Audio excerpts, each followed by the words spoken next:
Si es tan amable, licenciado Ricardo Antonio Bucio Mujica.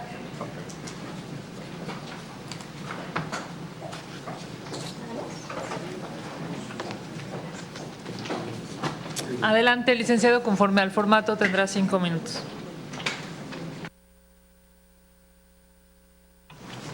Muy buen día a todas y a todos, senadoras, senadores.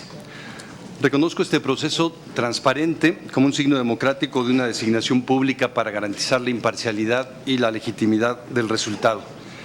Hoy este proceso es posible porque México ya tiene una estructura constitucional cuyo eje rector son los derechos humanos, fruto de históricas luchas de movimientos y organizaciones y del entendimiento de diversas autoridades a lo largo de décadas, de muchas vidas invertidas en ello. En lo personal, agradezco haber encontrado en el camino de la vida muchísimas personas con las cuales fui aprendiendo, compartiendo o heredando ciertas luchas, entre otras a Esther Chávez Cano, a Javier Ávila, Arturo Díaz Betancourt, a Cecilia Loría, a Gilberto Rincón Gallardo, Luis Perelman, Federico Fleischmann, Sara Hernández, Marcelina Bautista, Consuelo Morales, Carlos Echarri, entre otros. El esfuerzo de muchas personas como ellas logró el reconocimiento de derechos, la creación de instituciones, políticas públicas e importantes decisiones judiciales. Hoy tenemos por ello uno de los sistemas de derechos humanos más grandes del mundo y necesitamos que funcione en su conjunto, como un sistema articulado de protección en coordinación con otras instituciones no jurisdiccionales encargadas de derechos específicos que se han ido creando también a lo largo del tiempo. Necesitamos que este sistema sea fuerte y eficiente para evitar mayor dolor, desesperanza, pérdida de vidas, desapariciones, costos económicos y materiales, costos ambientales. De ser elegido por esta soberanía, contribuiré desde una CNDH autónoma e independiente a través de 3 pilares.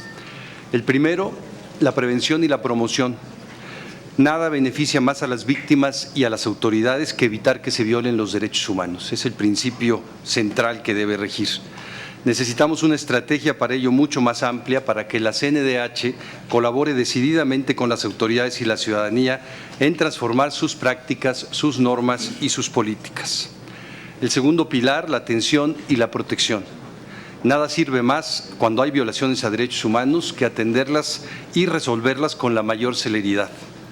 Rediseñaremos el mecanismo de atención a quejas, fortaleciendo el trato digno y cercano, el compromiso institucional con los peticionarios, mejorando las medidas precautorias, la conciliación inmediata, la pertinencia cultural, las capacidades de investigación, sobre todo en violaciones graves, y ampliando el uso de las tecnologías. El tercero, reparación, restitución y no repetición. Para lograr la garantía del ejercicio de derechos y evitar un ciclo de violación continua, es indispensable mejorar de fondo el mecanismo de seguimiento a las recomendaciones, enfatizando el impacto estructural y el rediseño institucional. Impulsar la justicia transicional y restaurativa y los criterios de atención a víctimas. Propongo trabajar estos 3 pilares en base a lo siguiente: llevar a cabo un rediseño funcional con estándares de eficiencia, de austeridad, de calidad y calidez en el servicio público. La CNDH no debe prolongar el dolor de las víctimas, debe atenderlo y evitarlo. Este ha sido mi compromiso de conducción institucional. Se debe y se puede fortalecer su carácter técnico y profesional como institución de Estado que colabora con poderes públicos, organismos internacionales y sociedad civil. Mi trayectoria da cuenta de mis competencias para ello, para sumar, para multiplicar esfuerzos. Asumir con toda firmeza la igualdad de género en todas las actuaciones, programas, mecanismos y resoluciones de la CNDH y también en su diseño interno. Y transformar la comunicación hacia la sociedad, las víctimas y con las autoridades. Quiero presidir la CNDH ofreciendo mi compromiso de 35 años con los grupos de población más vulnerados. Esa es mi opción de vida personal y profesional. Quiero aportar mi capacidad de diálogo y articulación con los poderes públicos, con los órdenes de gobierno. He colaborado con autoridades de muy distinta expresión política, siempre centrado en las personas y en las víctimas, y reconociendo que siendo México una nación plural, son los derechos lo que nos ha de unir. Ofrezco mi experiencia en el nivel local, nacional e internacional, mi capacidad de gestión austera y eficiente de instituciones públicas de derechos humanos y mi apego estricto a la imparcialidad política. Senadoras, senadores, la decisión que ustedes tomen va más allá de la persona que elijan para la CNDH. Es indispensable que todas las autoridades cumplan con sus obligaciones de derechos humanos, especialmente para transformar la grave situación que vivimos.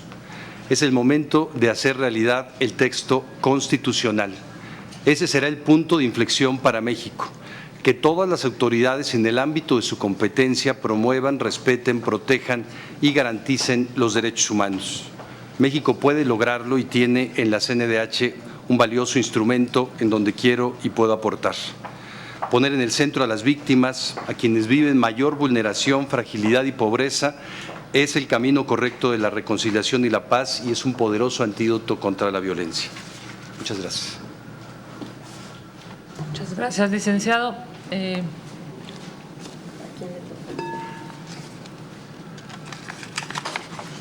La pregunta es, ¿qué es una acción afirmativa según lo previsto en la Ley Federal para prevenir y eliminar la discriminación? Y el caso es, sobre el caso Nochistlán, ¿considera que las investigaciones de la comisión agotaron las pruebas y a los actores involucrados? ¿Qué considera debió hacer la comisión para evitar casos como este?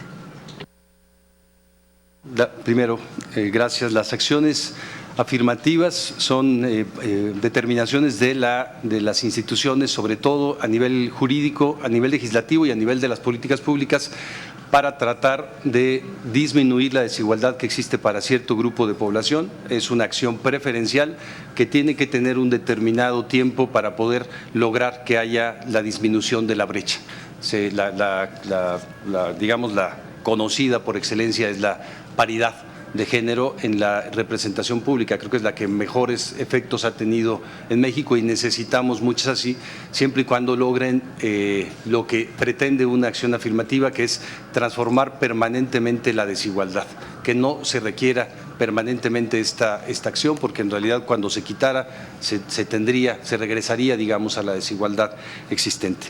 En el caso de Nochistlán, como la mayoría de los casos de violaciones graves a derechos humanos, la facultad de la comisión heredada o transferida desde la Suprema Corte de Justicia de la Nación, me parece que lo que ha adolecido la comisión en este caso como en otros, en Tlatlaya, en San Fernando, es de una capacidad fuerte de investigación sobre violaciones graves. La comisión sin duda ha fortalecido sus capacidades para investigar violaciones graves, pero las violaciones graves siguen sucediendo. Hay entonces personas dentro de la comisión, dentro de esta y dentro de las estatales, que tienen mucha mayor capacidad para seguir investigando las mismas torturas de hace 25 años. Las comisiones van eficientándose, pero las violaciones graves siguen ahí de manera permanente. Creo que una de las cuestiones que se tiene que hacer primero, sabemos que en este tipo de casos, sobre todo cuando hay operativos de seguridad pública, tendría que haber una intervención previa de la propia comisión, una intervención durante, acompañando los operativos, y para eso tiene que haber una relación cercana ahora con la Guardia Nacional, y tiene que haber una investigación posterior, ¿no? La comisión tiene que actuar en los tres momentos, no tiene que actuar solamente de manera reactiva cuando ya se dio un caso grave. Esa es quizá también la perspectiva del Ministerio Público. El Ministerio Público reacciona, el Ministerio Público no solo es formalista y tiene que tomar decisiones jurisdiccionales, sino solo trabaja a petición de parte cuando ya existe una situación grave. Yo creo que el eje central de un organismo no jurisdiccional que está centrado en una magistratura moral es evitar las violaciones graves, mejorar la capacidad de investigación y determinar también en conjunto con con las autoridades locales desde el municipio, porque Nochistlán es un caso municipal, es un caso también estatal y es un caso federal, la coordinación de las competencias para la prevención y también para la atención de los casos. Creo que una de las cuestiones que pudieron mejorarse muchísimo de inmediato es la atención de las víctimas según sus propias condiciones. Ahí había familias, había niños y niñas, había, claro, el contingente del magisterio y había también autoridades que habían sido agredidas. Hay que tratar de tener condiciones adecuadas para cada uno de los grupos de población. Muchas gracias. Licenciado, senadora Álvarez Casa. Gracias. Bienvenido. Igual, ¿no? Estamos trabajando el perfil de idoneidad. ¿Ha tenido conflicto de interés en empleos anteriores? No, ¿Cuenta con algún conflicto de interés en el presente? no, ¿Ha estado involucrado en casos de corrupción o fraude? no. Y me anotaría para la ronda de preguntas al final, por favor.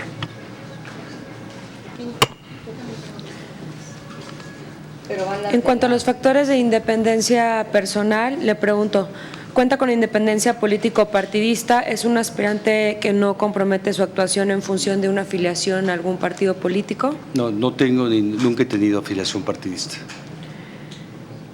¿Cuenta con independencia religiosa? ¿No compromete su actuación en función de su cercanía a grupos religiosos? No, soy una persona creyente que diferencia totalmente su actuación pública y su fe personal.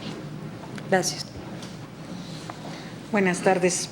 Respecto a probidad, en caso de ser usted electo presidente de la CNDH, ¿está dispuesto a hacer pública su declaración 3 de 3? Claro, ¿Ha sido usted señalado, denunciado o cuenta con alguna sentencia condenatoria por violencia familiar o delitos sexuales? no, ¿Ha sido usted señalado, denunciado o cuenta con sentencias condenatorias por incumplimiento de sus obligaciones alimentarias? no, ¿Ha expresado usted opiniones públicas en medios o en redes sociales contrarias a los derechos humanos? no. Buenas tardes. En cuanto a su experiencia, ¿usted está comprometido con la progresividad de los derechos humanos?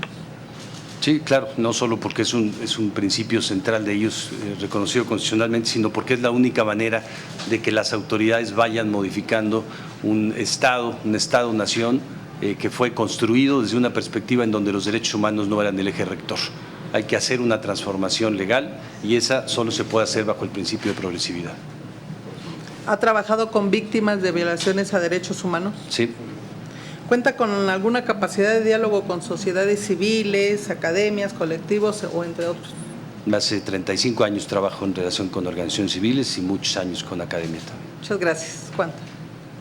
Solicitado el uso de la palabra el senador Álvarez y Casa, la senadora Nestora, la senadora Beltrones. El senador Menchaca, por supuesto.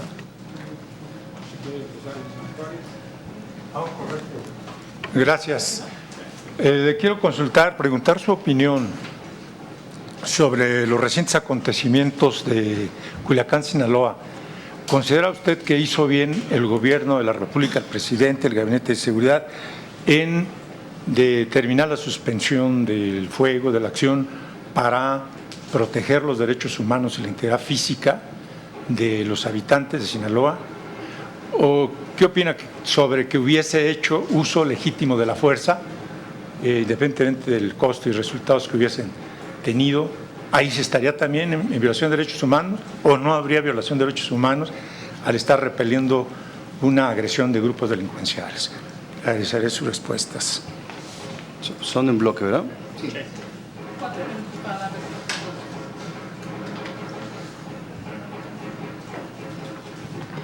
Gracias. Mi pregunta sería, ante la suspensión del programa de estancias infantiles, en el mes de mayo la CNDH emitió la recomendación 29/2019 sobre el caso de la violación a los derechos humanos de las personas usuarias y beneficiarias de dicho programa. Desde su punto de vista y desde su cargo como secretario del CIPINA, ¿qué acciones ha tomado y cuál considera que es el impacto en los derechos de niñas y niños derivado de la cancelación de este programa? ¿Considera que entregar el recurso a los padres sustituye cabalmente los servicios de cuidado, estimulación temprana, educación inicial e inclusive alimentación, en donde también está incluida esta parte en la recomendación que he mencionado?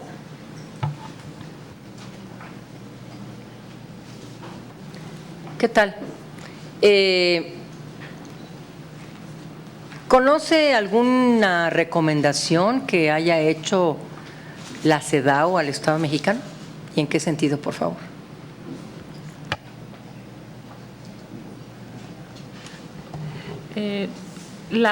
Es conocida la recomendación de la Comisión Nacional de Derechos Humanos que establece que se violaron los derechos humanos de los niños en México con la modificación de las reglas de operación de las estancias infantiles, entendiendo que su cargo ahora es un cargo a propósito de los niños. Mi pregunta sería, si usted fuera presidente de la CNDH, ¿estaría de acuerdo con esa recomendación?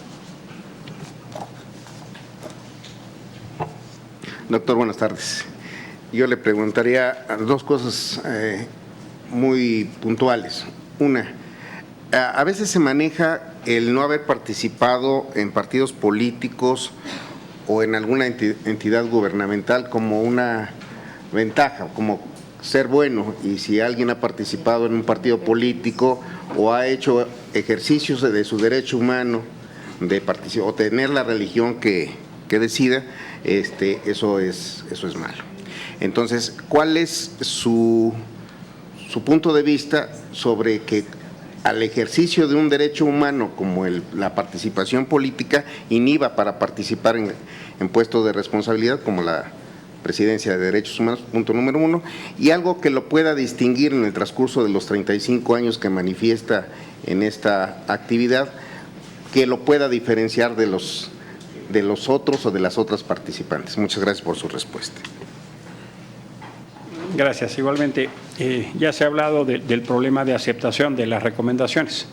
¿Qué se puede hacer para mejorar, ¿no?, esa aceptación y cumplimiento de las recomendaciones? Desde su punto de vista, ¿cuáles serían los elementos que tendríamos que atender? ¿O qué haría usted si fuera elegido titular? Y la segunda es cómo potenciar la cooperación con los organismos internacionales. En ocasiones la CNDH en el pasado fue un obstáculo, ¿no?, para la cooperación internacional. Contrario a la práctica internacional, de manera muy increíble en México, la CNDH más bien era obstáculo que apoyo. ¿Qué hacemos para aprovechar, ¿no? Y la tercera es, México es el país más denunciado en la Comisión Interamericana de Derechos Humanos y simultáneamente tenemos el sistema más grande del continente, ¿no? Es el más costoso o el que más dinero significa y el más robusto al continente. ¿Y qué hacemos para disminuir esa paradoja? Bueno, yo tengo dos preguntas. ¿Se encuentra usted en funciones en el Sistema Nacional de Protección Integral de las Niñas, Niños y Adolescentes o solicitó licencia para participar en este proceso? Esa es una. La otra, quiero preguntarle su posición en torno a la actuación que se le hizo cuando usted estuvo al frente de la CONAPRED. Se dijo que usted congeló por razones políticas un expediente de una víctima de la Comisión Federal de Electricidad por actos de discriminación por ser portador del VIH. ¿Qué puede decirnos al respecto? Licenciado, tiene 4 minutos, entendiendo la saturación de preguntas, pero eso dice el formato. Adelante, por favor. Bien, muchas gracias. Bueno, perdón, no las voy a decir en orden, sino como me quedaron en las tarjetas. Sobre la recomendación de CEDAW, yo tuve la oportunidad de participar en la delegación que México, donde se sustentó el examen en el 2012. Creo que las recomendaciones son muchísimas. Afortunadamente, ya no solo de la CEDAW sobre desigualdad de género, sino prácticamente todos los órganos de tratado de todas las convenciones tienen recomendaciones dirigidas con género. Diría una de la última sustentación que tiene que ver con la inacción o la falta de fuerza de las políticas públicas del Estado mexicano que han permitido el embarazo infantil y el embarazo adolescente. Hay una explosión enorme, sobre todo embarazo infantil de 10 a 14 años en las 32 entidades federativas, y hubo durante algunos sexenios una retracción de las políticas públicas en ese sentido y también una falta de asignación de recursos importante. Sobre la senador Menchaca, yo soy servidor público de carrera, entonces yo no tengo ninguna perspectiva de que trabajar en el servicio público en principio es malo. A mí me parece que el servicio público es la manera realmente en donde se pueden hacer más acciones en favor de la ciudadanía. Hay muchísimas otras muy válidas, pero para eso es el servicio público, realmente para no solo hacer que se cumpla el marco legal, sino para fomentar el bien común. No creo, bueno, más bien la ley no establece ninguna restricción para tener una afiliación política, yo no la tengo, partidista, perdón, yo no la tengo, solo establece una restricción de tiempo y de cargos en específico, ¿no? Esa sí creo que es necesaria, porque podría haber conflicto de interés dependiendo del trabajo partidario que se hizo en un momento dado y la relación partidaria que se tenga con un gobierno u otro a los cuales se va a revisar. ¿En qué me diferencia? Pues me diferencia, además de la experiencia y de que este es mi tema de trabajo y yo lo voy a seguir haciendo en la comisión o en el espacio en el que pueda. También me parece que la capacidad de suma y de trabajo con muchísimas áreas. Yo trabajo con organizaciones civiles, trabajo con las instituciones académicas, trabajo de manera muy cercana con los organismos internacionales porque es la manera. Sí, yo creo la Comisión Nacional tuvo enormes errores que le dificultaron a México avanzar. Los organismos internacionales en realidad no solo establecen estándares más altos de protección de derechos, sino ayudan a avanzar la agenda en México, ayudan a acelerar los procesos, tienen operación técnica, tienen capacitación técnica. Hoy lo vemos claramente con el trabajo de ACNUR, de la OIM y de la Oficina del Alto Comisionado respecto de los derechos de las personas migrantes en nuestro país, por ejemplo. Termino también, senador Álvarez y Casa, yo estoy de acuerdo en que con el sistema tan robusto que tenemos, en realidad deberíamos ser el país que tuviera menos quejas en la Comisión Interamericana. Tenemos un problema, el mecanismo de atención es muy formalista y no es breve y sencillo tal cual lo dice la ley. Hay una contradicción grande. La ley dice expresamente las quejas tienen que tener un mecanismo de atención breve y sencillo y tiene que ser lo menos formalista posible porque no es Ministerio Público. Pero el reglamento de la CNDH tiene páginas y páginas acerca del reglamento, acerca del procedimiento de queja. Es una cuestión abigarrada, me parece, burocrática, que entorpece y lo que hace es que no se llegue a la resolución.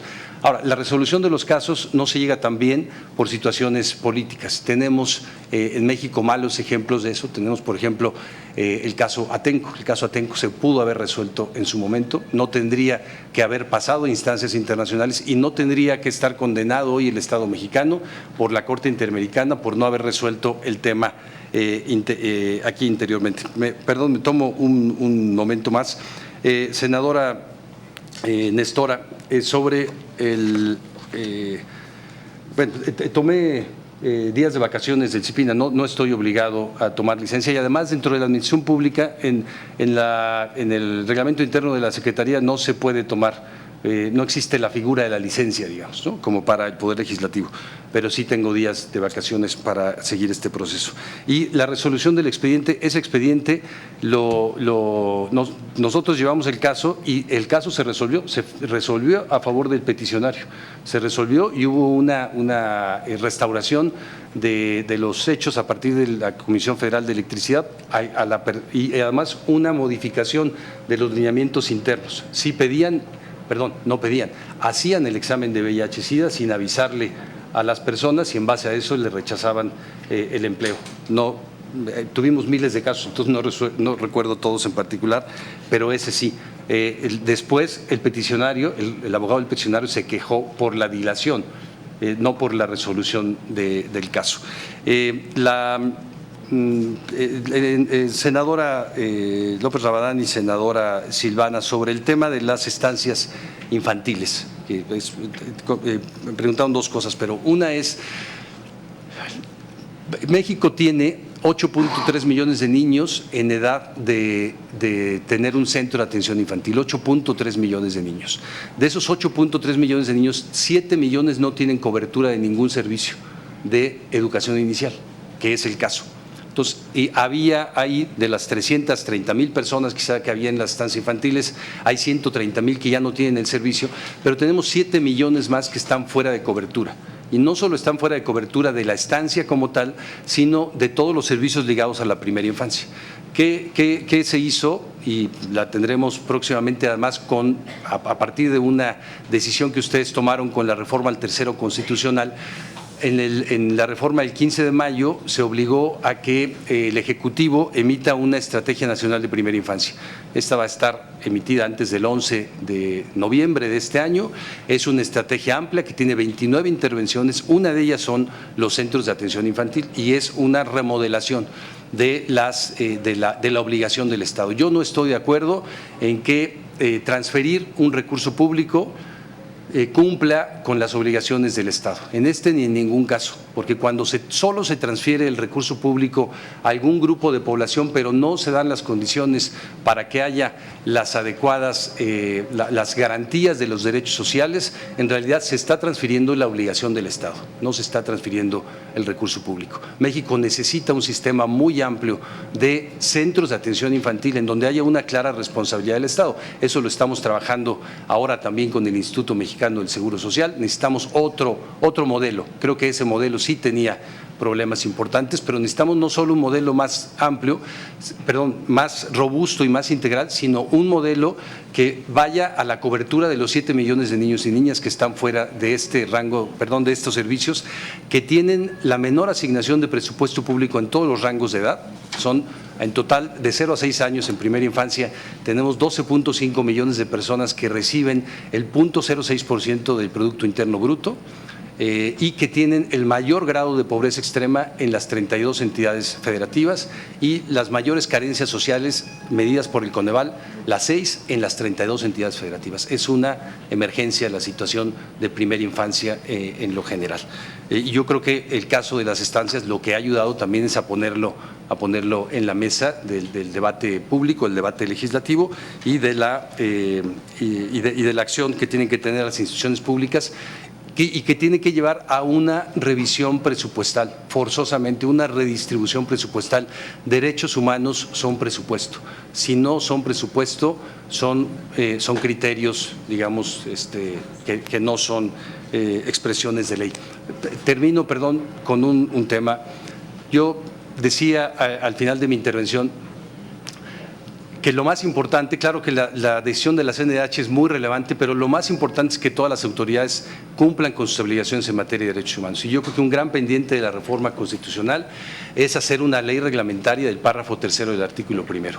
Esa obligación general de cumplimiento de derechos va a ser un principio general, pero no va a ser una definición clara para los poderes públicos, para los organismos autónomos, para los órdenes de gobierno, si no especificamos qué quieren decir las obligaciones generales de derechos humanos para cada uno de los entes. No estoy hablando entidad por entidad, pero sí de los poderes, de los órganos autónomos y de los órdenes de gobierno. El ejemplo, digamos, positivo en ese sentido es el anterior párrafo 3º del artículo 1º, ahora el 5º, que es la cláusula antidiscriminatoria que estableció una ley reglamentaria, la ley federal para prevenir y eliminar la discriminación, una institución y una serie de situaciones que se han expresado, sobre todo en muy importantes decisiones judiciales que han ido transformando las políticas públicas. Muchas gracias. Muchas gracias, licenciado. Gracias por estar aquí. Buenos días. Tiene ahora el uso de la palabra el ingeniero Mauricio Clemente Buitrón Monroy.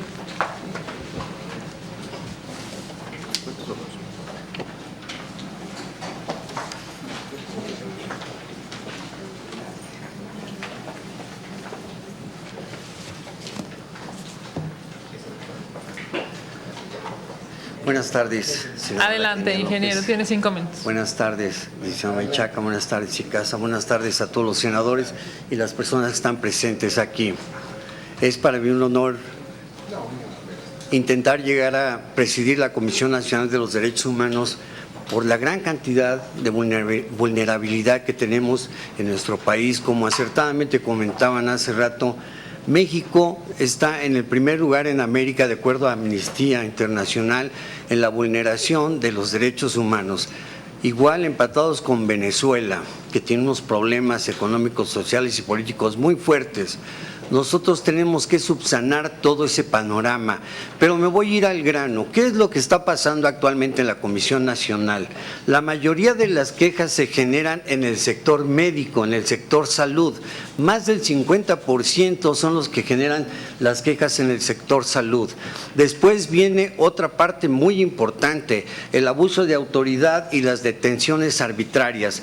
Normalmente están involucrados aquí los medios de defensa nacional y las policías de investigación, procuradurías, hoy fiscales, y eso nos lleva a un 30% de las quejas que se generan por abuso de autoridad y detenciones arbitrarias. Las demás corresponden a otras dependencias como el sistema penitenciario, que es una situación muy difícil y muy álgida actualmente en este país. Entonces, ¿qué es lo que tenemos que hacer? Desde mi punto de vista como ingeniero arquitecto, yo propongo hacer reingeniería para reforzar y darle más fuerza a la Comisión Nacional de Derechos Humanos. Toda vez que en la calle, si usted pregunta a alguien qué es la Comisión Nacional, todo el mundo la señala con una manera despectiva diciendo que es un organismo que solamente encubre y ayuda al delincuente. No tienen el conocimiento, no tienen, la experiencia, ni han sabido ver que la Comisión Nacional no defiende al delincuente. La Comisión Nacional, dentro de sus actividades, tiene que vigilar que los procedimientos de detención, los procedimientos penales cumplan tal y como lo ordenan el marco jurídico. Nuestros códigos federales nacionales de procedimientos penales indican perfectamente en el artículo 128 cuál es el procedimiento desde la detención de un presunto o de un indiciado hasta su reinserción social, que es donde estamos fallando mucho. ¿Cuál es el problema que veo yo aquí? Toda la vulnerabilidad que presenta nuestro país se debe, desde mi punto de vista, a la poca educación, a la poca cultura por el respeto, que es lo que quiero fomentar, es lo que quiero acrecentar. ¿Cómo? Firmando convenios de colaboración con la Secretaría de Educación Pública y desde luego con el visto bueno del Ejecutivo Federal para enseñarle a los niños, para mostrarles a los niños cuáles son sus derechos y cuáles son sus responsabilidades.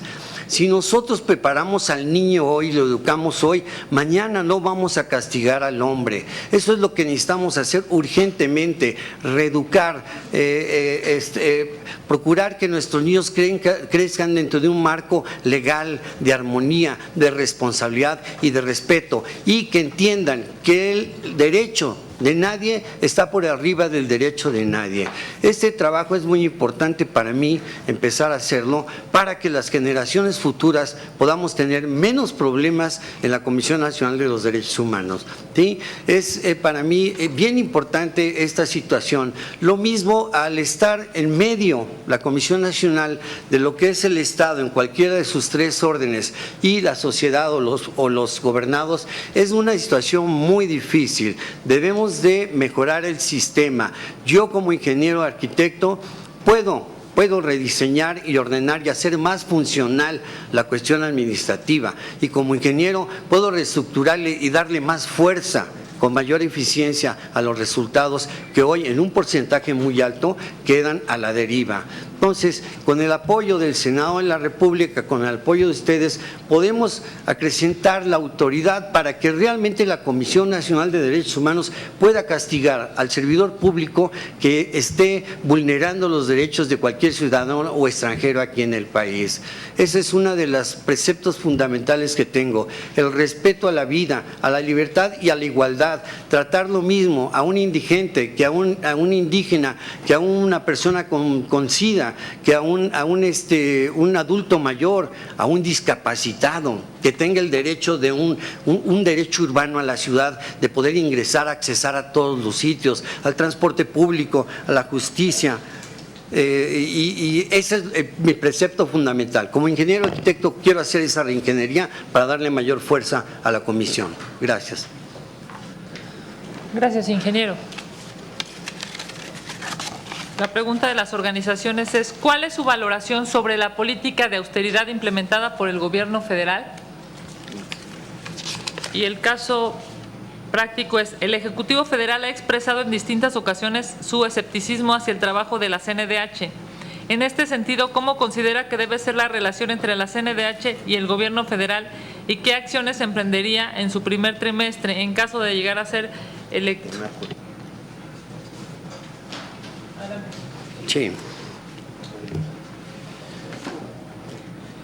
En cuanto a la austeridad, es bien importante que nosotros cuidemos el gasto público. Si no lo hacemos de manera racional, a veces necesitamos de mayor recursos, pero los resultados van a ser mejores. Vamos a estudiar todo lo que es la estructura de la Comisión Nacional de los Derechos Humanos, actualmente con más de 1,000 personas en estructura y un gasto anual importante. Queremos que ese recurso reditúe en beneficio de la sociedad. ¿Cómo lo vamos a hacer? Queremos hacer un esquema para la selección profesional y precisa de gente con capacidad, de gente con deseos de entrega, gente responsable, con mucho conocimiento en el ámbito de los derechos humanos, porque no necesitamos ser abogados para defender al pueblo. ¿Sí? Pero necesitamos tener corazón, injundia, coraje, fuerza. Con el apoyo y la sinergia de distintas profesiones podemos lograr un equipo eficiente y eficaz con buenos resultados. Yo creo que si eficientamos, es como un equipo de fútbol, si yo contrato a los mejores delanteros voy a meter muchos goles, si yo tengo un buen portero voy a parar todo. Ese es el objetivo que busco como ingeniero, reestructurar la comisión para tener mejores resultados con menos inversión. Estoy totalmente de acuerdo que tenemos que reducir el gasto, ¿sí? En cuanto a la relación que hay ahorita entre la Comisión Nacional y el Ejecutivo Federal, pues sí vimos que lamentablemente hubo por ahí, denostaron a la Comisión Nacional porque actuó en el caso de las estancias infantiles de alguna manera tal vez no muy profunda en el cierre de estas estancias, perjudicando y vulnerando los derechos no tan solo de las madres, poniendo en riesgo a muchos pequeños. Les comento, actualmente yo estoy ahorita defendiendo una estancia en Cuautitlán Izcalli, en donde pretenden cerrarla por una suposición en cuanto a inundación hidrológica. Ya emití yo mi opinión técnica para protegerlos porque de acuerdo a los mapeos de riesgo y a los datos que nos da el meteorológico no es posible. Y eso, por eso estoy básicamente aquí, porque he apoyado a mucha gente de una manera desinteresada, siempre con el objetivo de ayudar y apoyar a la sociedad. ¿Sí? Gracias, ingeniero. Le vamos a solicitar al senador Álvarez y Casa que inicie con las preguntas con las preguntas de los indicadores. Gracias, senador. Gracias. Muchas gracias por su presencia. Gracias. Como usted sabe, estamos calificando distintos indicadores. Uno de ellos es idoneidad. ¿Ha tenido conflicto de intereses en empleos anteriores? No, de ninguna manera. ¿Cuenta con algún conflicto de intereses actualmente? No, no, senador.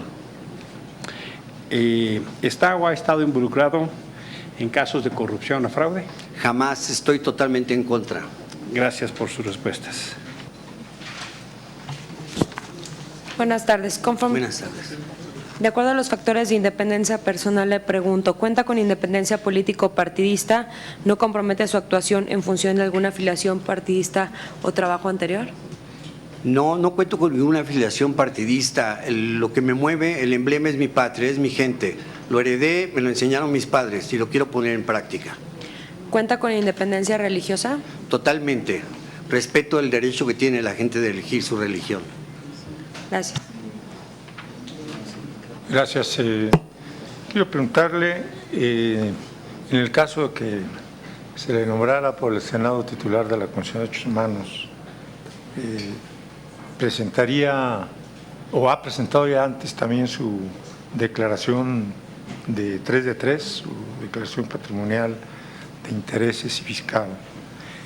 2, si ha sido señalado como o denunciado o cuenta con alguna sentencia condenatoria por violencia familiar o por delitos sexuales.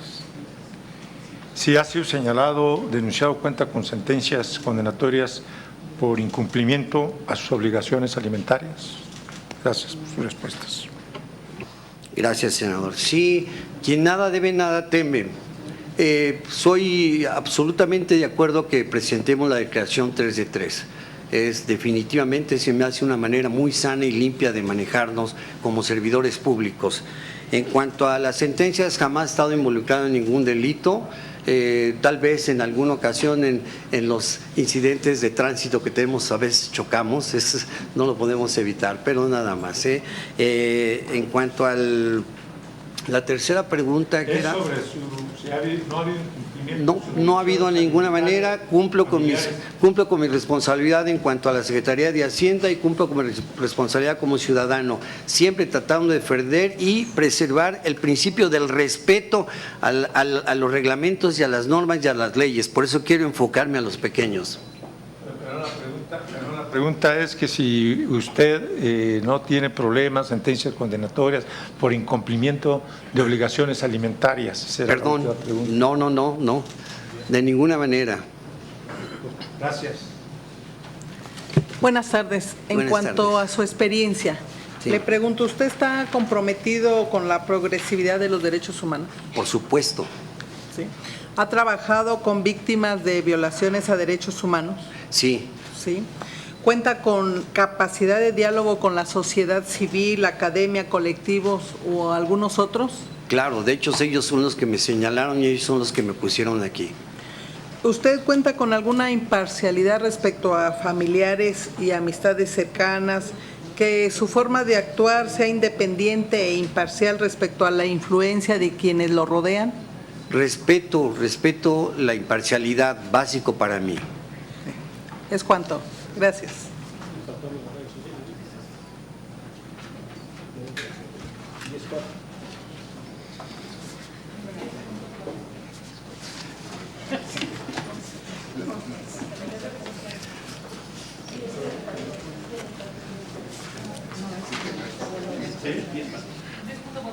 Muy bien, quiero hacerle otra pregunta. Si ha usted expresado opiniones públicas en medios o redes sociales que contradicen su aspiración en materia de derechos humanos. Así es, senador. Perdón, me han hecho muchas entrevistas y siempre he puntualizado que es importantísima la participación de la Comisión Nacional de los Derechos Humanos para la Defensoría del Pueblo. Perdón. Muchas gracias. Pregunto si hay alguna otra pregunta de los senadores. Senadora Nestora. Yo una muy pequeña.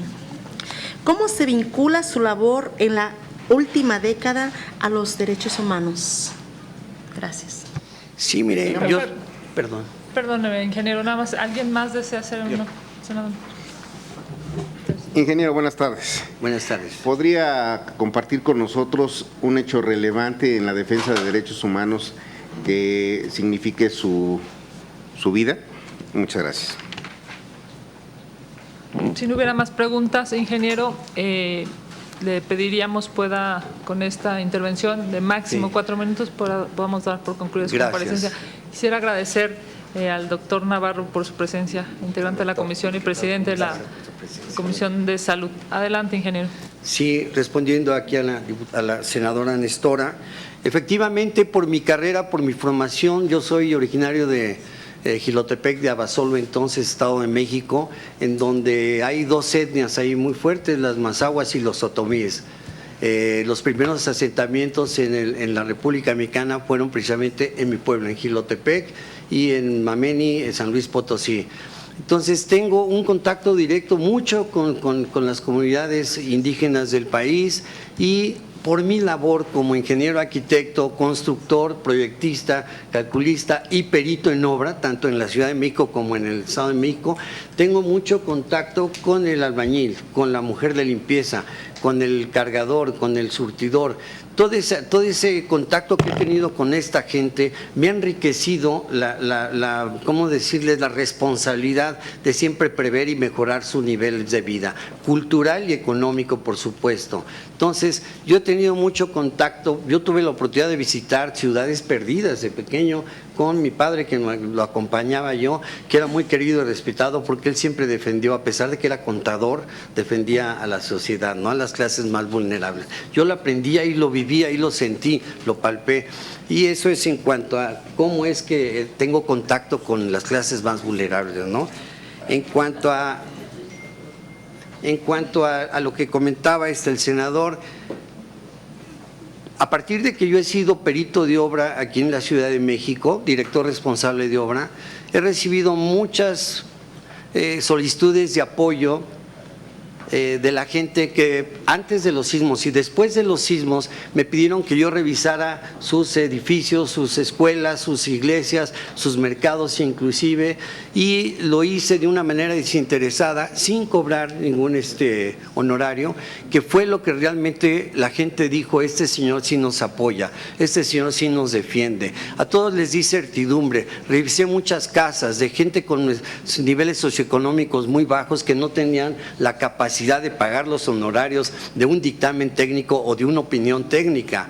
Yo hice esas opiniones dándoles certeza, dándoles certidumbre, diciéndoles qué tenían que hacer, qué tenían que proceder. En el caso de que su habitación, su casa estuviera con problemas estructural, de estabilidad estructural, yo mismo les sugería lo que se tenía que hacer. Defender el derecho de la vivienda aquí en la Ciudad de México después de los sismos, hoy en día continúo apoyando a las personas que me piden su apoyo como perito en obra, y todas esas personas, esas familias son las que me han apoyado y son las que me señalaron como una persona idónea por el desinterés que tengo y por mejorar su nivel de vida, ¿no?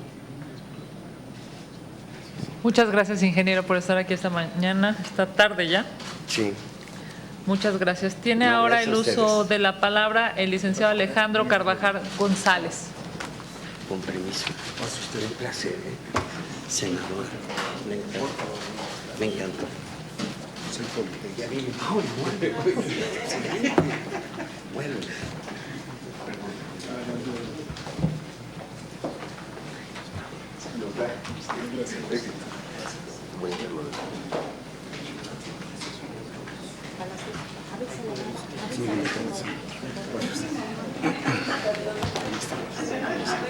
Buenas tardes.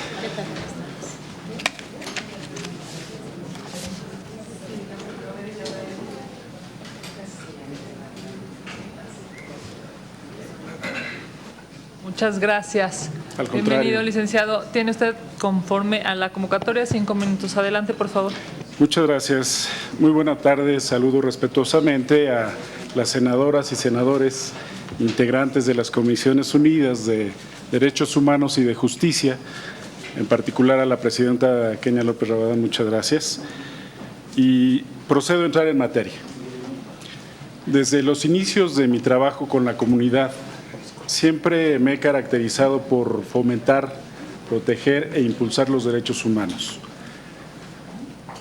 Así lo fue cuando, incluso ya teniendo cargos de dirección, tuve la posibilidad de implementar diversos programas. E incluso ya estando al frente de la demarcación de Azcapotzalco, en su momento en el año 2006, firmamos un convenio marco de colaboración con la Comisión de Derechos Humanos del entonces Distrito Federal, con el hoy senador Emilio Álvarez y Casa. Este convenio nos permitió establecer programas de ayuda a grupos vulnerables. Teníamos dentro de este marco ayuda para gentes con discapacidad, madres solteras, mujeres sujetas a la violencia, jóvenes. Emprendimos una serie de programas que fueron en beneficio de ellos. A todos estos grupos se les dio un acompañamiento en el ámbito jurídico, psicológico. Establecimos programas que se les benefició. Posterior a ello, ya en el ámbito legislativo, tuve la gran posibilidad y el honor de impulsar leyes con un alto sentido en materia de derechos humanos. Habiendo hecho este antecedente, procedo a hacer las propuestas en específico que planteo para efecto de encabezar la Comisión Nacional de Derechos Humanos. El artículo 1 constitucional establece las obligaciones del Estado mexicano, que son prevenir, investigar, sancionar y reparar los daños a las personas víctimas de los derechos humanos, que les hayan violentado sus derechos humanos. Habiendo revisado el informe especial sobre el seguimiento de las recomendaciones de la Comisión Nacional de los Derechos Humanos de fecha 3 de enero del 2019, a fojas 26, encontramos el estatus de los puntos recomendatorios de los 3 órdenes de gobierno desde 1990 hasta el 3 de enero de 2019. Hay 2 rubros que quiero destacar y que es justamente el ámbito de la reparación del daño. Aquí observamos en este apartado reparación del daño, indemnización, atención médica y o psicológica. Dentro de un universo de 15,019 recomendaciones, tenemos 779 concluidas y 279 en trámite. Pero quiero hacer especial énfasis en la siguiente: reparación del daño en términos de la Ley General de Víctimas. Y esta es la cifra que a mí me llamó sobremanera la atención. Tenemos 8 concluidas y 145 en trámite. Les comentaba que tuve la gran oportunidad y el honor de participar en la elaboración de leyes, que fue precisamente en esta de la Ley General de Víctimas, misma que fue publicada en enero del 2013. De esta Ley General de Víctimas se derivan una serie de normas, como fue el Sistema Nacional de Atención a Víctimas, y también se estableció lo que es el Comité Ejecutivo de Atención a Víctimas, que es el CEAV. Este comité es el que se encarga de darle seguimiento justamente a estas recomendaciones emitidas por la Comisión Nacional de los Derechos Humanos. Y la pregunta es aquí válida y la hago en esta mesa de manera sumamente respetuosa. Se hace todo un andamiaje jurídico. La Ley General de Víctimas establece el Sistema Nacional de Apoyo a las Víctimas, se hace el CEAV, el Comité Ejecutivo de Atención a Víctimas, y tenemos 8 recomendaciones de la fecha del 2013, de enero del 2013 al 2019, que han sido concluidas, solamente 8. Y la pregunta es, tenemos un aparato tan enorme, un aparato tan enorme, que la pregunta es si es válida el hecho de estar con este tipo de recomendaciones. ¿Cuál es la propuesta en concreto? La propuesta que hago es que la Comisión Nacional de Derechos Humanos le dé un seguimiento puntual a sus recomendaciones a través del CEAV, que por cierto ahorita también está próximo a nombramiento a través de esta soberanía, para efecto de que tengamos la certeza de que se le da cumplimiento y sobre todo se le sirva a la ciudadanía, que eso es el objetivo de todos estos andamiajes jurídicos de la Comisión Nacional de Derechos Humanos, de que tengamos certezas y le demos la tranquilidad a la ciudadanía. Esa es la propuesta en específico, aunque traía algunas otras más, pero bueno, ya me hicieron llegar mi tiempo concluido. Estoy a sus órdenes, muchas gracias. Gracias, licenciado. El senador Álvarez Casper.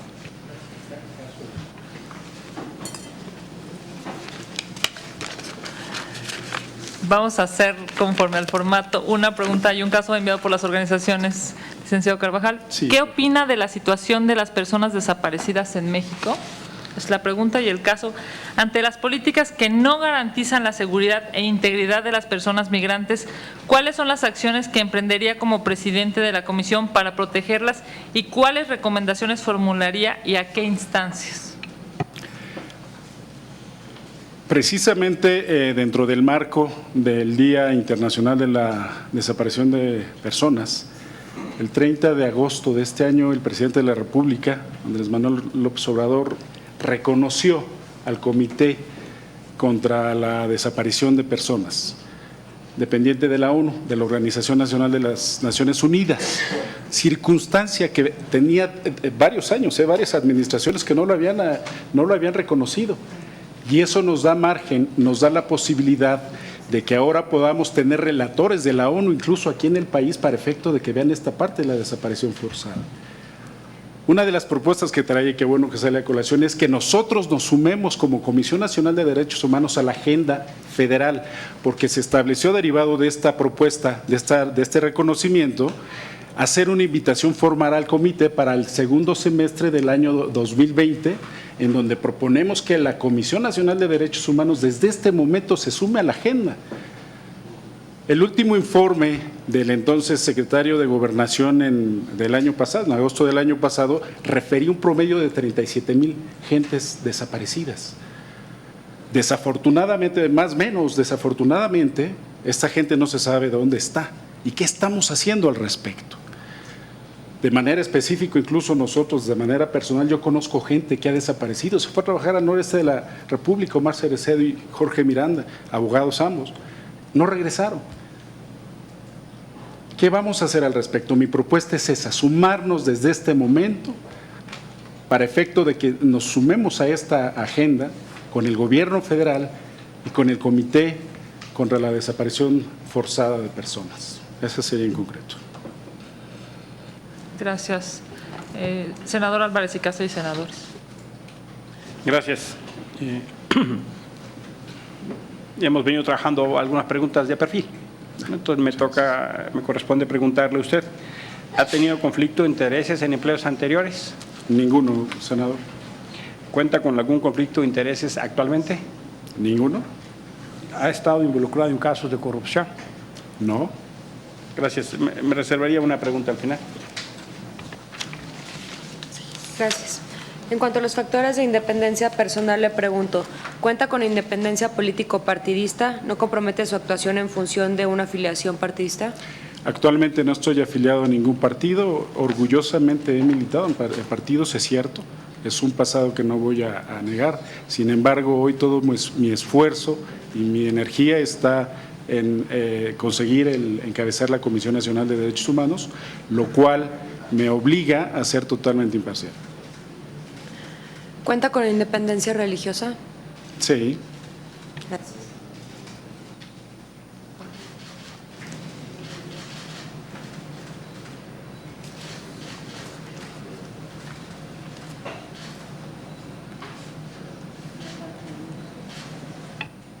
En caso de ser electo titular de la Comisión Nacional de los Derechos Humanos, ¿presentaría y haría pública su declaración de 3 de 3? Declaración patrimonial, de intereses y fiscal. Por supuesto, senador, sin dificultad. ¿Ha sido señalado, denunciado o cuenta con sentencia condenatoria por violencia familiar o delitos sexuales? No, nunca. ¿Ha sido señalado, denunciado o cuenta con sentencias condenatorias por incumplimiento a sus obligaciones alimentarias? No. ¿Ha expresado opiniones públicas en medios o redes sociales contrarias a los derechos humanos? No, ninguna vez. Muchas gracias. Al contrario, senador, muchas gracias. Buenas tardes. Buenas tardes. En cuanto a su experiencia, le pregunto, ¿está comprometido con la progresividad de los derechos humanos? Sí, por supuesto. ¿Usted ha trabajado con víctimas de violaciones a derechos humanos? Sí. ¿Cuenta con una capacidad de diálogo con sociedad civil, academias, colectivos o algunos otros? Totalmente. Gracias. Si me lo permite, senadora, sí. De hecho, en su oportunidad en la demarcación establecimos el primer albergue para atención de la mujer maltratada.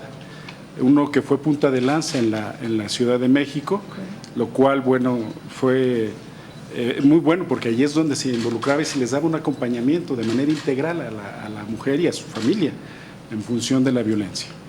Gracias. Estoy a sus órdenes.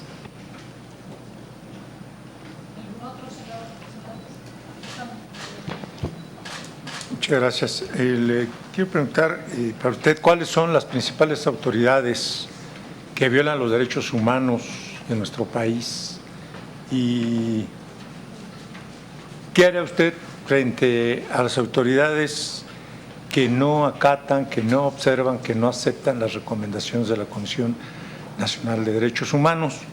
Y una tercera es, usted ha militado en partidos políticos, pero ya muy anteriormente, sí. Pero ¿viene usted recomendado actualmente por algún dirigente de partido político ¿Alguno? Gracias, senador. Perdóneme, licenciado, vamos a concluir la ronda y tendrá usted 4 minutos para contestar, si es tan amable. Sí, gracias. Licenciado, ¿usted considera que haciendo vinculantes las recomendaciones de la comisión se solucionarían los problemas de ilegalidad, impunidad y corrupción en la materia?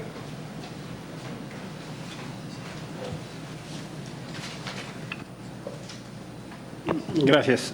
2 preguntas muy puntuales. Usted trabajó en la PGR.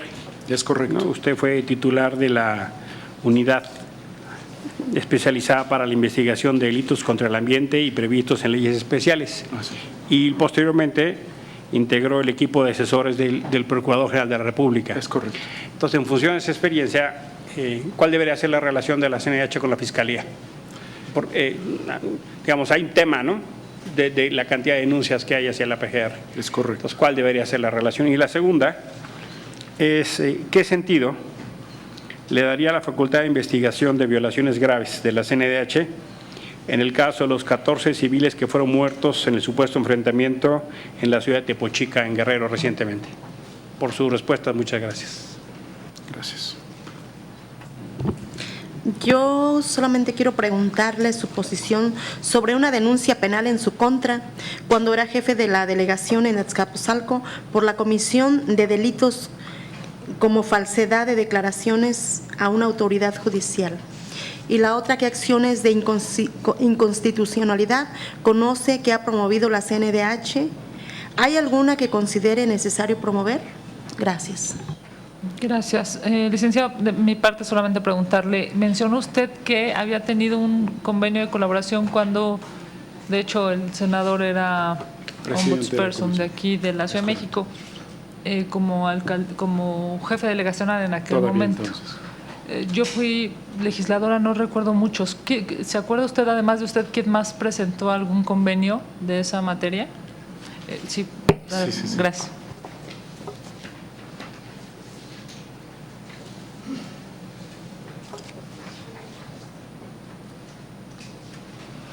Sí, empiezo entonces. Sí, muchas gracias. Ninguna otra demarcación en aquel entonces, de hecho fuimos punta de lanza en aquel momento firmando este convenio, ninguna otra más, hasta donde yo tuve conocimiento, ninguna otra más firmó el convenio. Senadora, respecto a la denuncia por falsedad en declaraciones, no tengo conocimiento, jamás se me notificó oficialmente, de hecho no comparecí. Es un tema que, pues bueno, sí tenemos que revisar porque nunca comparecí por falsedad en declaraciones, jamás. Acciones de inconstitucionalidad, pues todas aquellas que sean necesarias cuando se vulnere justamente los derechos humanos y haya una contradicción en cuanto a la normatividad y lo que se emita por parte de alguna de las autoridades que serían las que violenten los derechos humanos de los ciudadanos. ¿Cuál sería la relación de la Fiscalía, hoy Fiscalía General de la República? Invariablemente tiene que ser de una estrecha colaboración. Porque si bien es cierto, hay facultades muy bien definidas en función de lo que es la Fiscalía, que tiene una facultad de investigación. A nosotros, a la Comisión Nacional de Derechos Humanos se le crea la facultad de investigación, pero no con el potencial que tiene la Fiscalía. Sin embargo, una de las autoridades que mayormente, y aquí sirve para responder la pregunta de quiénes son las autoridades que tienen mayor número de denuncias en materia de derechos humanos, es precisamente la Procuración de Justicia, por vía de la Fiscalía General de la República y el Ejército Mexicano, son ambos en ese orden, es correcto. Y la vinculación tendría que ser sumamente estrecha para poder dar cauce a una serie de violaciones en materia de derechos humanos, obligado es. En el tema de Tepochica en Guerrero, eso es necesario hacer investigaciones para efecto de determinar si hubo, como se refiere en los medios de información, una ejecución. Hasta donde se tiene conocimiento y se han iniciado ya las pesquisas necesarias para integrar la carpeta de investigación, al parecer fueron sembrados. Aquí la Comisión Nacional de Derechos Humanos tiene que asumir de oficio, porque es un delito grave, es un delito de lesa humanidad, de hecho, la desaparición forzada y la ejecución propiamente, que es el término. es cuánto. Muchas gracias, licenciado, por su presencia. Gracias. Estoy a sus órdenes. Muchas gracias. Por estar esta tarde. Si es tan Gracias. amable, el maestro Enrique Carpizo Aguilar, por favor.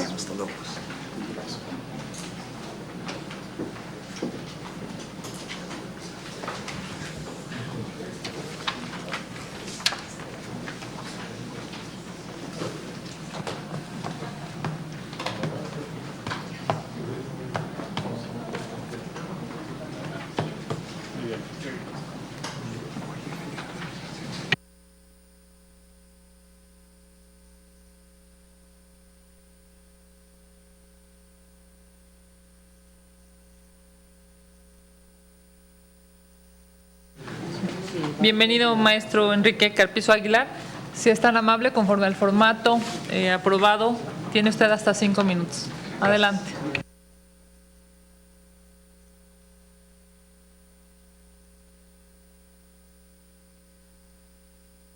CNDH y a su vez colaborar en la protección, el reconocimiento y el afianzamiento de la dignidad como expresión o particularidad de cualquier ser humano en cualquier entorno en el que se encuentre. Tenemos serios problemas en el país, tenemos una CNDH bastante demeritada, una CNDH con un… si le pediría que guarde silencio, si fuera tan amable, senador. Gracias. Estoy en una intervención importante y están hablando y me están robando tiempo. No sé si puedo guardar respeto. Gracias. Entonces, como les decía… Como digo, a ver, sí. no le estoy faltando al respeto. Gracias. Y le pido que sea usted guarde también respeto. Gracias. Si me deja usted intervenir… Está usted en un plan muy agresivo, me está entregando una tarjeta al señor, no es mi intención faltarle al respeto. Y le agradezco. está faltando el respeto, ¿eh? ¿Podríamos regresar el tiempo para que yo pueda Sí. exponer? Maestro, si es tan amable, Qué yo les barbaridad. pediría… ¿Y es senador? Yo les pediría, por favor… ¡Qué barbaridad! Son tan amables. Pido, por favor, ponme el orden. Si son tan amables, por favor, maestro, compañeras, compañeros, me parece que es un tema justo de derechos humanos el respetarnos todos. Adelante. Gracias. Por favor, si inician el reloj. Adelante, maestro. Muchas gracias. Gracias, senador. Gracias. ¿Por qué vamos a reiniciar el reloj? ¿Perdón? No se reinicia el reloj, discúlpeme. No, él fue el que increpó y él utilizó su tiempo para llamar la atención a un senador. Senadora, yo le pediría sensibilidad, me parece No, es un tema de sensibilidad. que si es tan amable. Tienes un tema de sensibilidad. Porque efectivamente El senador, no le pidió a la presidencia, no le pidió a la presidencia, sino me increpó directamente. Y yo le estoy respondiendo y él está ofendiendo y está diciendo que qué es esto, ¿no? Y que le repongan el tiempo. O sea, nos viene a dar órdenes aquí, en lugar de en un plan prudente, serio y responsable. Yo no lo estaba interrumpiendo, se me estaba entregando una tarjeta, pero el señor pues viene hiperinsensible, ¿no? Entonces yo también no creo por qué le tengamos que tener la consideración de que ahora le tenemos que reponer el tiempo. Alguien que viene aquí a provocar y a ofender al Senado de la República. Gracias, muchas gracias, senador. Adelante, maestro, si está amable. Bueno, pues ya la sociedad dirá si yo ofendí o me interrumpieron, pero creo que es de falta de respeto que estoy hablando y estamos aquí para que los senadores nos escuchen, nos estén bla, bla, bla, bla, bla, una falta de respeto tremenda, ¿no? Pero bueno, en fin, con el poquito tiempo que me queda, ya no voy a poder expresar todo lo que traía preparado, pero tenemos una CNDH bastante demeritada, 1.200 millones de pesos anuales que realmente no sabemos dónde se han invertido y sobre todo una presidencia dócil. La temática de los derechos humanos en México prácticamente ha querido ser, pues cómo decirlo, mansa, ¿no?, ante las arbitrariedades del Estado. En mi caso siempre he estado al frente de la defensa de los derechos humanos, tengo 10 libros escritos de derecho constitucional, soy titular del Instituto para la Protección de los Derechos Humanos y a nivel nacional e internacional he llevado defensas bastante trascendentales, no solamente para mi país, sino para muchas personas en Latinoamérica. El tema de los derechos humanos hoy día amerita una intervención directa y no titubeante. Poner orden no significa agresión. Poner orden significa que las cosas se den en los términos que se tienen que dar y con la atención que se amerita. Estoy proponiendo varios cambios desde la perspectiva institucional porque no estoy de acuerdo con la manera en que se ha venido ejerciendo la CNDH, precisamente porque sus resultados han sido prácticamente nulos. Invade múltiples esferas del ámbito académico cuando en realidad no es su función y evidentemente esas recomendaciones, la gran mayoría de ellas, pues son en cierta forma política y en otros puntos adicionalmente ignoradas. Urge que la protección de derechos humanos por órganos administrativos deje de ser un llamado a misa en un pueblo de herejes, sino realmente un reconocimiento efectivo de la dignidad de cada una de las personas que pide simple y llanamente respeto, que se le escuche, que se tomen las cosas en serio y que realmente sirva de ejemplo. Si la CNDH se sigue llenando de burócratas del Estado y de personas que tienen como único propósito poner a sus amigos, poner a sus compadres, duplicarse el sueldo, contratar a las personas de medios de comunicación que les aplauden todas las mañanas o todos los días o todas las tardes y única y exclusivamente levantar el teléfono y tratar de arreglar las cosas en vez de emitir llamados efectivos de protección a la dignidad, pues evidentemente ese es el México que nos está agobiando y ese es el México que nos está llevando a la borda. Urge que se escudriñen bien los perfiles de los candidatos a la CNDH por varias razones. La primera es que el señor Luis Raúl González Pérez, como ustedes saben, yo lo acusé alguna vez de presunto plagio, porque intentó quedarse con una obra mía de 600 cuartillas para titularse de un doctorado en España. Y cuando el señor llegó de titular de la CNDH, lo primero que hizo fue absolverse. Entonces, yo sí sé quién es él, y no solamente se le atribuyen ese tipo de detalles, se le atribuyen muchísimos otros más. Y están tratando de dejar y de llevar a sus esbirros con el propósito de que la CNDH siga cayendo en el declive que a todos nos consta. Yo sí apoyo la idea de que la CNDH tiene que analizarse de fondo para ver si persiste o simple y llanamente se desaparece. Y si se desaparece, habrá que sustituirla con un órgano que realmente proteja la dignidad y los derechos y las libertades de las personas. No es posible que sigamos manteniendo un elefante blanco que no ha dado ningún tipo de resultado. Es todo lo que tengo que decir.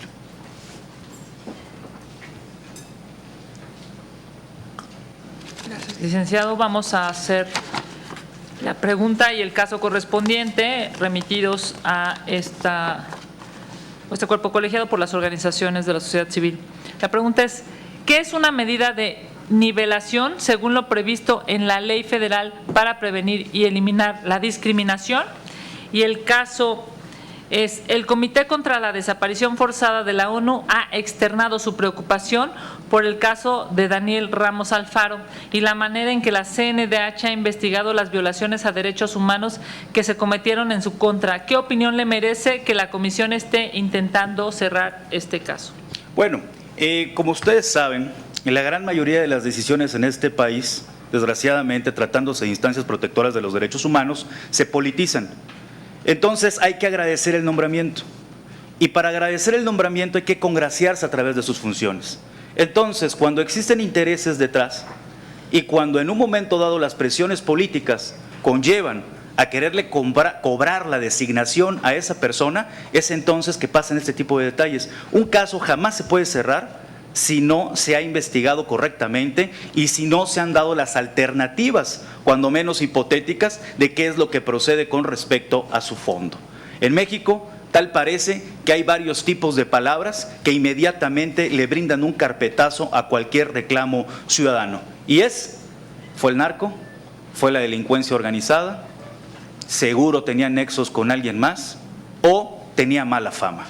Y con eso, pues sí tienen razón. Y casi es como una excusa insoslayable para dar carpetazo a muchos asuntos. O bien, está metido un gran político aquí.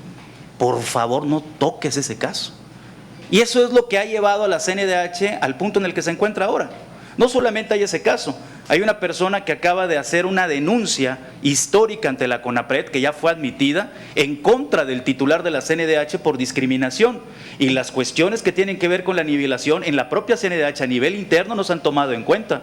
Hay una mujer enferma de cáncer al interior que ha sido tratada con la punta del pie y que su caso es público. Y este señor no ha sido capaz de dar la cara ni de arreglar las cosas. Qué bueno que no se religió, pero aquí viene el problema. Hay muchos candidatos, muchos, tengo la lista y los he visto, que son sus compadres, que son sus amigos y que está pretendiendo que se queden de nueva cuenta con la institución con el propósito de seguir con la bandada. No puede ser posible. Senador Álvarez y Casa y senadoras y senadores. Gracias.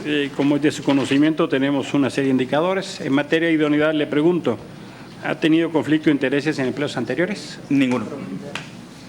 ¿Cuenta con algún conflicto de intereses presente? Tampoco. ¿Está o ha estado involucrado en casos de corrupción o fraude? No. Gracias por sus respuestas. Buenas tardes.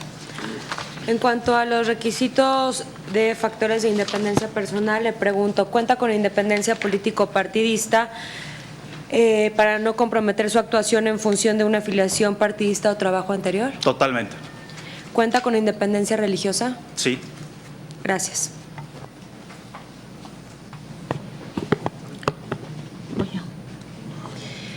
En caso de ser electo titular de la Comisión Nacional de Derechos Humanos, ¿presentaría y haría pública su declaración 3 de 3, declaración patrimonial de intereses y fiscal? Ha sido señalado… ¿Uno por uno? Uno por uno. Ok. Sí, con mucho gusto. ¿Ha sido señalado, denunciado o cuenta con una sentencia condenatoria por violencia familiar o delitos sexuales? No, tampoco. ¿Ha sido señalado, denunciado o cuenta con sentencias condenatorias por incumplimiento a sus obligaciones alimentarias? No. ¿Ha expresado opiniones públicas en medios o redes sociales contrarias a los derechos humanos? No. Es todo. Buenas tardes. Buenas tardes. Sea usted bienvenido. Gracias. En cuanto a su experiencia, ¿está comprometido con la progresividad de los derechos humanos? Así es. ¿Ha trabajado con víctimas de violaciones a derechos humanos? Muchas. ¿Cuenta con la capacidad de diálogo con las sociedades civiles, academias, colectivos o algunos otros? Constantemente. ¿Es cuánto? Gracias. ¿Algún otro senador o senadora desea hacer una pregunta? No. En caso de no ser así, senador Cristóbal Arias, gracias. Quisiera preguntarle cuál sería su comentario en relación al artículo del periódico La Razón de 3 de septiembre de 2014, donde se dice que el hermano doctor Joy Carpizo MacGregor calificó a su sobrino Enrique Carpizo como paranoico, desagradecido, mentiroso y oportunista, luego de haber sido apoyado por el rector de la Universidad Nacional Autónoma de México para obtener trabajos, y iba a referirse a él como nunca haber pertenecido a su mafia.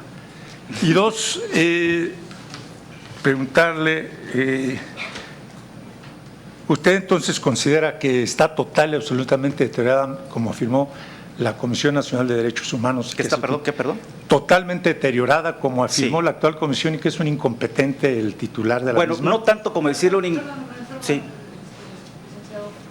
Maestro. Perdón. ¿Quién más desea hacer alguna? Maestro Carpizo, tendría usted, conforme al formato, 4 minutos para dar respuesta al senador y cerrar su intervención. Muchas gracias. Al contrario.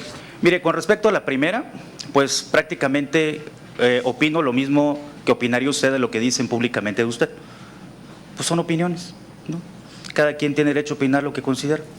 Al final de cuentas, pues para eso es la libertad de expresión. La única diferencia entre una libertad de expresión genérica y una precisa son las pruebas, ¿no? Si usted investiga por qué se hicieron esas manifestaciones, pues la primera fue porque denuncié el plagio de mi obra.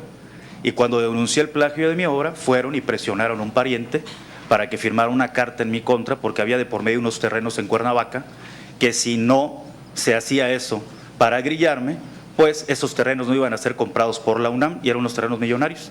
Entonces es la razón de. Pero si le escarbamos un poquito más, pues cualquiera tiene derecho a opinar lo que sea de mí. El tema es que lo pruebe, ¿no? Si no lo prueba, pues son afirmaciones subjetivas y genéricas que en nada afectan mis resultados, que son bastantes. Por lo que respecta a lo de la CNDH, sí considero que es ineficiente su función al día de hoy por varias razones. Una de ellas es que no tiene legitimación social. La gente ni en su más sano juicio cree y piensa que puede ir a la CNDH a arreglar un asunto, porque al final de cuentas, como ustedes sabrán, es solamente una recomendación. Yo llevé el caso de la Policía Federal a la CNDH, lo llevé, y es el día de hoy que no he recibido una respuesta por parte de la CNDH. Y todas sus recomendaciones, sus medidas cautelares no sirvieron para nada. Número uno, entonces yo le puedo decir por experiencia, y no solamente ese caso, tengo el caso con respecto al acoso en la UNAM, porque esa carta de la que usted lee, que es totalmente injuriosa, se circuló a nivel oficial por toda la universidad en más de 300,000 correos electrónicos, y evidentemente eso hizo que la Universidad Nacional incurriera en una responsabilidad administrativa. El anterior ombudsman, previo a Luis Raúl González Pérez, sí lo sancionó, pero cuando él llega, levanta las sanciones y se absuelve. Entonces, díganme ustedes si realmente podemos seguir creyendo en una Comisión de Derechos Humanos de esa calaña. Entonces sí, mi respuesta es sí, contundente. Hay que reforzar, hay que hacer un análisis, sobre todo de los presupuestos, ver qué hicieron con esos 1,200 millones de pesos que se dan anualmente, además de que no sé si se sepa, pero la CNDH tiene delegaciones en cada uno de los estados, y la pregunta es, ¿conoce a alguien a esos delegados? ¿Saben qué hacen esos delegados a nivel estatal?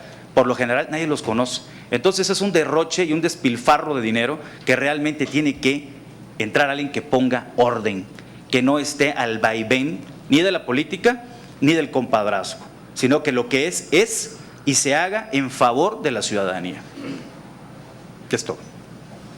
Muchas gracias, maestro Enrique Carpizo Aguilar. Gracias por su presencia esta tarde. Muchas gracias a ustedes. Tiene ahora el uso de la palabra la licenciada Rosilaura Castellanos Mariano. Adelante, por favor. ¿Esto me puedo ir? Sí.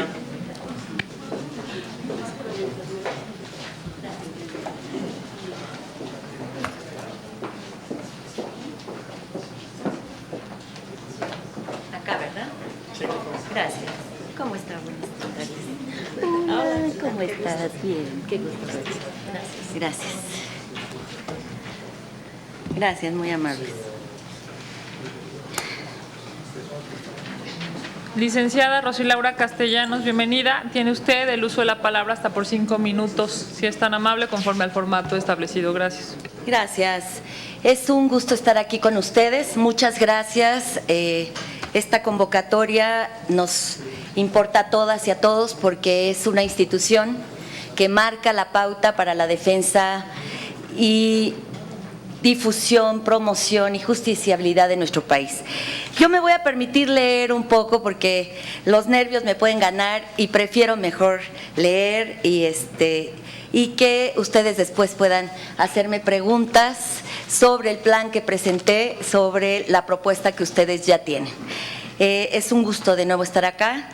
¿Y cuándo nos veremos con los demás al borde de una mañana eterna, desayunados todos y todas? César Vallejo. He sido testiga desde mi historia personal, desde la historia del país, cómo han evolucionado los derechos humanos en México. La apertura de espacios de diálogo, los acuerdos y las rupturas que provocan las realidades que vivimos, las contradicciones que enfrentamos y los resquemores que hay, precisamente porque aún hace falta construir una cultura de derechos humanos que permita recuperar el lazo social y el respeto por lo público. Yo quiero contribuir para que haya una Comisión Nacional de los Derechos Humanos más fuerte, más robusta, más cercana al pueblo. Creo firmemente en que el diálogo es posible, la mediación y resolución de conflictos urgente y que el entendimiento de la diferencia y la diversidad de voces enriquece cualquier labor encaminada al fortalecimiento, exigencia y justiciabilidad de los derechos humanos. Me alegra participar en este proceso porque es un derecho, porque es necesario acceder al poder político como mujer, como pensadora crítica y como feminista, porque es una posibilidad más de contribuir con una realidad a la que critico duramente y en la que he constatado también que el trabajo arduo, comprometido, colectivo y con propuestas claras y transparentes dan como resultado una vida mejor, éticamente posible en un país como el nuestro. Así pues, La CNDH tiene grandes retos y un arduo trabajo para coadyuvar como organismo autónomo constitucional en la pacificación del país y en la generación de condiciones que permitan el desarrollo y el bienestar de toda la sociedad en su conjunto. Asimismo, ante las graves violaciones a los derechos humanos que día a día se cometen a lo largo y ancho de nuestra nación, se requiere de una institución fuerte, comprometida, con una agenda abierta y con una clara capacidad de interlocución con todos los órdenes, niveles de gobierno y con toda la sociedad civil, a efecto de sumar para el entendimiento y la concordia social. A partir de mi experiencia en el trabajo de organizaciones civiles y sociales, de instituciones públicas y de organismos internacionales, es que presento estos ejes de acción. El primero, igualdad social, las víctimas como prioridad. El segundo eje, políticas con perspectiva de derechos humanos y género. Y el tercer eje, transformación cultural y causas ciudadanas. ¿A qué me refiero con igualdad social y las víctimas como prioridad? Que la pobreza es no solo falta de bienes materiales y oportunidades, como por ejemplo la propiedad de bienes productivos, el ahorro, el trabajo, etcétera. La pobreza también genera desigualdades desde un marco estructural que nos va estructurando, que nos da identidad cultural, que nos da capacidad o incapacidad. Por lo tanto, la pobreza está directamente relacionada con la injusticia, con la desigualdad, con la antidemocracia y con la falta de organismos fuertes. Las violaciones de derechos humanos son tanto causa como consecuencia de la pobreza. También la justicia es una finalidad del Estado de Derecho para entender la credibilidad de la democracia, que depende de la efectiva y respuesta demanda no solamente social sino económica.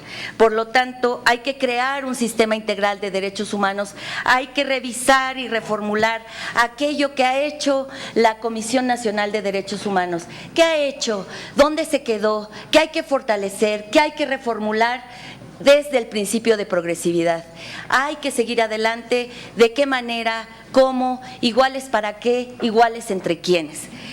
Ahí también hay que crear, dentro de toda esta estructura que tiene la CNDH, hay que fortalecer y crear centros de mediación y resolución de conflictos. Hay que profesionalizar y fortalecer toda esta gama de personas que se dedican dentro de la institución a los propios derechos humanos. Y el tiempo se ha ido muy rápido. Les iba a hacer una broma, pero no lo haré. Les iba a decir, no me vayan a hacer enojar, o sea, no, no es cierto, no es cierto. Esto es muy serio. Nada más diré, para finalizar, que el segundo eje es de políticas públicas con perspectiva de derechos humanos y género. Hay que armonizar la Agenda 2030 para el desarrollo sostenible, hay que recuperar el principio de interseccionalidad, hay que fortalecer la participación ciudadana, hay que fortalecer la cooperación empresarial y el apoyo al trabajo, hay que fortalecer los procesos de democracia, transparencia y rendición de cuentas. Y en el tercer eje, que es un eje que me importa mucho, tenemos normas, tenemos leyes, tenemos tratados. ¿Por qué no se cumplen? ¿Por qué sigue habiendo impunidad? ¿Por qué los jueces siguen recibiendo a las víctimas como si estas víctimas fueran culpables de su propia situación? Hay algo que nos está faltando en la transformación cultural del país y esto tiene que ver con las causas ciudadanas. Aquí encuentro a muchas amigas y amigos que hemos sido capaces de transformar la realidad que nos acontece y de impulsar el que ahora estemos aquí. Entonces hay temas coyunturales, temas emergentes y temas progresivos. Y yo dejaría el tiempo para sus valiosas preguntas y espero responder a tiempo y en forma. Muchas gracias. Gracias, licenciada. La pregunta y el caso de las organizaciones son los siguientes. ¿Qué tipo de acciones se plantea para que el sistema de justicia atienda debidamente a las víctimas de derechos humanos? El caso es, hace unos días la Procuraduría de la Ciudad de México ofreció una disculpa pública a Lorena González Hernández, acusada y encarcelada injustamente 6 años por el delito de secuestro y homicidio del hijo del empresario Alejandro Martí, ante innumerables casos de personas a las cuales se les imputan delitos sin garantías indebidas. Sin las garantías debidas serán. Considera que las recomendaciones emitidas por la CNDH han sido suficientes y adecuadas. En caso contrario, señale las omisiones. A mí me parece que dentro de un contexto como el que estamos, en el que estamos viviendo, todo es insuficiente. Tenemos que fortalecer los mecanismos y además cambiar. Yo sí sostengo, vuelvo a repetir, hay muchas leyes, hay muchas normas, hay protocolos, ¿por qué no se respetan? Me parece que tenemos que trabajar de manera directa con las víctimas para buscar un trabajo interdisciplinario, integral, transversal, interseccional. Me parece que yo provengo de esta experiencia, primero como activista, ahora como académica, que lo que ha hecho la CNDH ahora tiene que dar un paso adelante. Tenemos que buscar que haya mecanismos de justiciabilidad que tengan que ver con todo lo que ha propuesto también la sociedad civil. Los mecanismos que tienen que ver con la justicia transicional, con toda esta operatividad que tenemos desde el punto de vista feminista, le llamaremos como este conocimiento situado culturalmente. Tenemos que recuperar lo que las propias abogadas feministas han propuesto y cómo se pone a la víctima en el centro.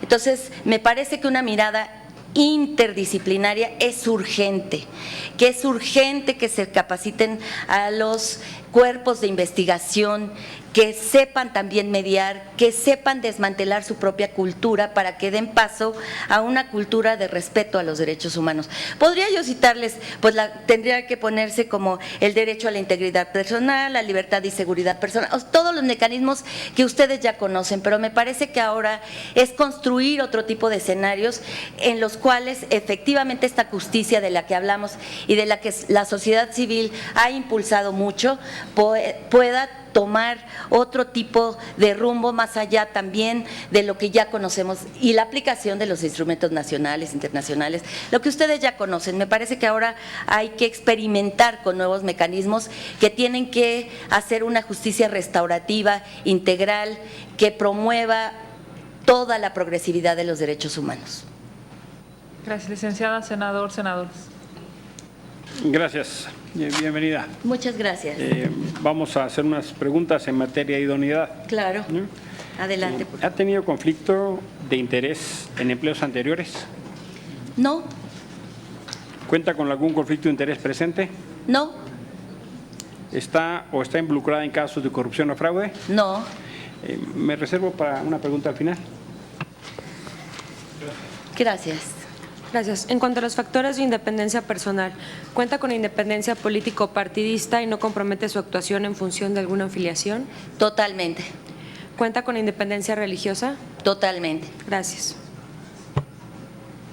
Bienvenida. Muchas gracias. Respecto a los indicadores de probidad, en caso de ser electa como presidenta de la CNDH, ¿está usted dispuesta a presentar y hacer pública su declaración 3 de 3? Claro que sí, mi declaración 3 de 3 ya está en línea. ¿Ha sido usted señalada o denunciada o cuenta con alguna sentencia por violencia familiar o delitos sexuales? No, en lo absoluto. ¿Ha sido señalada, denunciada o cuenta con sentencias condenatorias por incumplimiento de obligaciones alimentarias? No.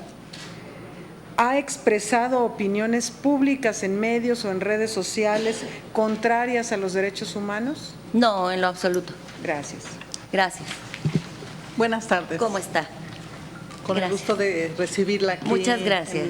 Muchas gracias. Con nosotros el día de hoy. Le agradezco. En cuanto a su experiencia, le pregunto, ¿usted está comprometida con la progresividad de los derechos humanos? Totalmente. ¿Ha trabajado con víctimas de violencia a los derechos humanos? Sí. ¿Sí? ¿Cuenta con la capacidad de diálogo con la sociedad civil, con académicos, colectivos o algunos otros? Sí. ¿Cuenta con imparcialidad respecto a sus familiares o amistades cercanas? Sí. ¿Es cuánto? Gracias. ¿Algún senador desea hacerle alguna pregunta? Si les parece, de derecha a izquierda.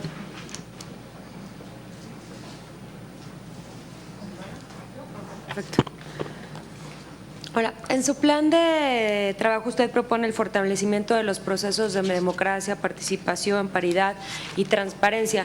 Y en ese sentido me gustaría que abundara un poco más en las acciones que implementaría para fomentar la participación segura de las mujeres en estos temas económicos, políticos y sociales de ser electa presidenta del CNDH. Gracias. Me parece que la CNDH… Perdóname, licenciada. Si nos permites, primero son toda la terminamos ronda. y Perdón. Gracias. Gracias, no, gracias a ustedes. Hola, ¿qué tal? Bienvenida. Gracias. Yo quisiera que se profundizara, dame un ejemplo sobre cómo armonizar la Agenda 2030. ¿Cómo se ve esto del desarrollo sostenible con estas tres propuestas de igualdad social, de políticas con perspectiva de derechos humanos y de género, y la transformación cultural y causas ciudadanas? Es decir, ¿qué tiene que ver la Agenda 2030 con todo esta nueva era de una Comisión Nacional de Derechos Humanos? Gracias. ¿Qué hacer para que los ciudadanos confíen en la comisión? Perfecto. A mí me gustaría que abundara un poco sobre su experiencia en relación con la atención de las víctimas directamente a lo que usted se refirió como activista. Sí, gracias. En materia de derechos humanos. ¿Logró usted, licenciada, el consenso para formar parte del Consejo de la CNDH hace unos meses? Si usted fuera la presidenta de la CNDH, ¿qué mejoraría para que ese consejo que usted ya ha vivido pueda todavía sumar más a una institución de esta envergadura? Gracias.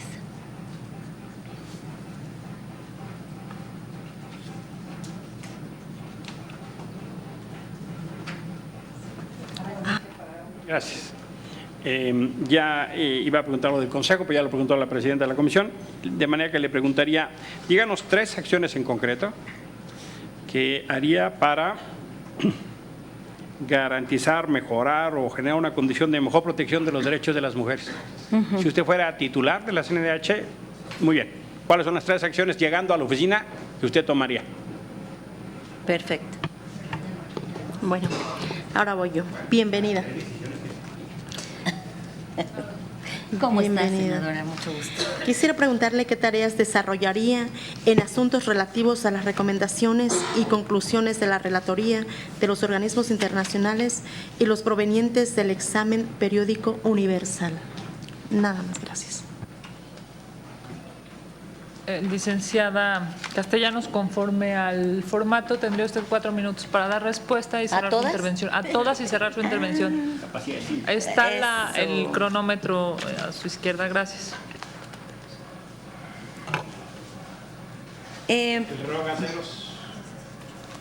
Perdón. Bueno, voy a unir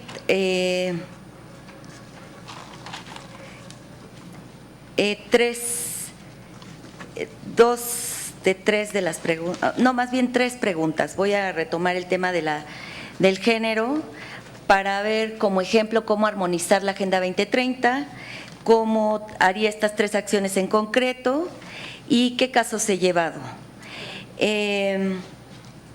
Y creo que todo va, porque si uno resuelve esto, hay confianza en la CNDH, ¿no? Entonces, el Comité para la Eliminación de la Discriminación para la Mujer ha analizado a profundidad esta forma de desigualdad directa de las mujeres con relación a las políticas públicas, a su vida cotidiana, a lo que enfrentan dentro de un país como el nuestro, que tiene que ver con la violencia, y eso tiene que ver también con el EPO, tiene que ver con el examen periódico universal que tenemos que presentar. A mí me parece que armonizar esto dentro de este canal que tiene que ver con la transversalidad y la interseccionalidad de los derechos humanos, tenemos que actuar de una manera muy concreta, que sería esto que yo decidiría de una de las primeras tomas de decisión dentro de la comisión. ¿Cómo estamos en paridad dentro de los trabajadores y trabajadoras de la comisión? ¿Hay paridad al interior de la institución o no la hay? ¿no? ¿Cómo vamos a ir armonizando esto para revisar qué cargos tiene quién los sostiene, qué ha hecho, etcétera? Que yo creo que es una primera revisión dentro de la casa para luego salir afuera, y que la propia comisión se tiene que involucrar interdisciplinariamente con otras instituciones, porque es el órgano máximo de defensa, promoción y difusión de los derechos humanos. Tendríamos que revisar también de manera conjunta con otras instancias cómo está, por ejemplo, la paridad de género dentro de sus propias instituciones. Esa sería otra segunda medida que tomaría. ¿Cómo están las instituciones y los poderes dentro de las instituciones? Si hay paridad de género, si no la hay, ¿por qué?